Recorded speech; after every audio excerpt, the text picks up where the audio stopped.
Going from Jesus to playing Eric Stratton, Otter in Animal House was, it's the same guy.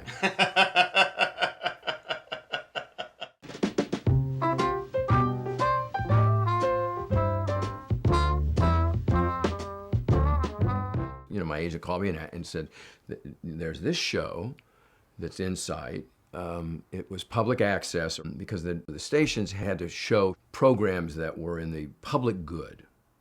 They were written by the best people. The writers were great, the directors were great. And so I just said, well, selfishly, I can get exposed to these guys, I can learn from these people. I mean, Harvey Korman was an amazing, brilliant comedian because I'd watch him on Carol Burnett. But just the precision of the way he worked as a dramatic actor.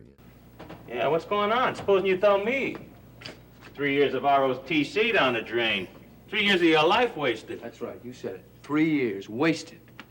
I don't know whether I ever told you this or not, but one night the sergeant said to me, Slovak, you know how to take orders. Made me feel good when he said that to me. You know, I hadn't made a big deal out of it, but it made me feel proud. The Freak was, I guess, one of those, and because Ed Asner was in it. And again, here was a great actor you're working with, primarily known for his comedic talent from Mary Tyler Moore's show and MTM. Okay, now tell me, what kind of a job do you have? It's a very good job, Dad. Do you hear that, Ann? I heard. I'm gonna let you surprise me. Go ahead. Go on. Go on. Tell your old dad who you work for. Well, Dad, I've become what you might call a professional Christian. Yeah? I work for Jesus. One of those Jesus freaks. Yeah, that's right. How'd you know about it? I'm late. What'd you come home for? Disrupt my house again?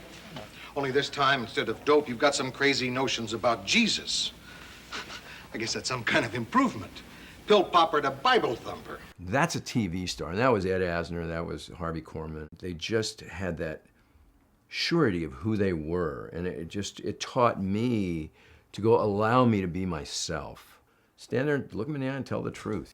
And John Astin was like a big star then, you know, the Addams Family and all that. Again, he was very down to earth, and he was doing something totally different than what he did in a comedic character. I mean, the food ain't bad. I ain't such a bad cook. Sure.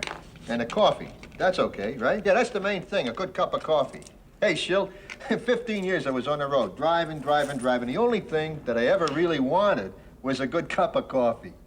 I didn't do nothing for 15 years but drive, you know that? He got a chance to step away from what he does every week and try something else. James Cromwell was one of those incredible character guys.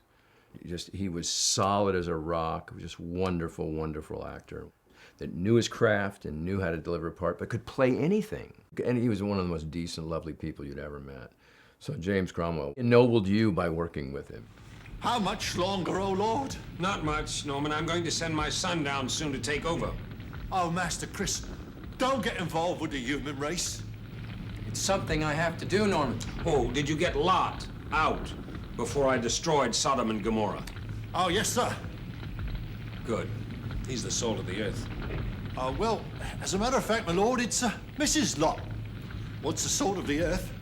Again, I was just sort of like a fly on the wall. I could watch these people rehearse, watch what they were doing and how they performed, and because we were all there all the time. Someone will have to give birth to you.